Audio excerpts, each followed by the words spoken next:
Ndini muvhangeri Garufu Tafara Kereke Bishop Muserefu neni ndinazvikura pamberi paMwari ndasimuka pano kuti ndizokupurira basa reevhangeri yaJesu Kristu yakatumirwa muranda waMwari Paul Mwazha weAfrica.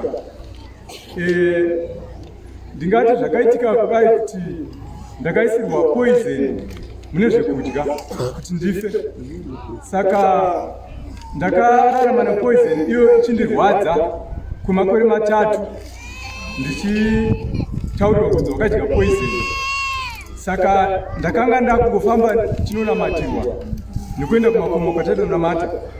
Saka ndakazobatsirwa naMwari masvondo 3 apfuura ndaenda kunonamata mugomo kuchiweshe.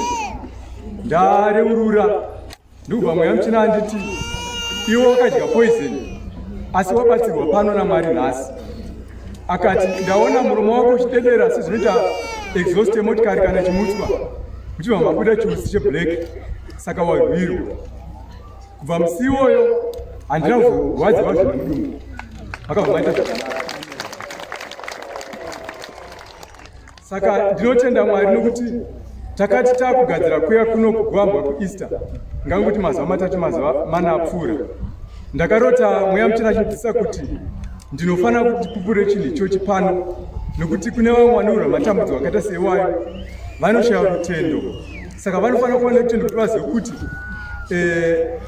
vanorwa naMwari, nekuti hanzi vamwe vanokasira kuzvisa kuna Satani obva ati ndakutofa obva afa. Saka ndakanzi ndibatsire kuti vanhu vanofanira kuva norutendo kuti kana munhu akawirwa nedambudziko rakakura mukuru upi, Mwari anomubatsira. Kudzai Jehovha.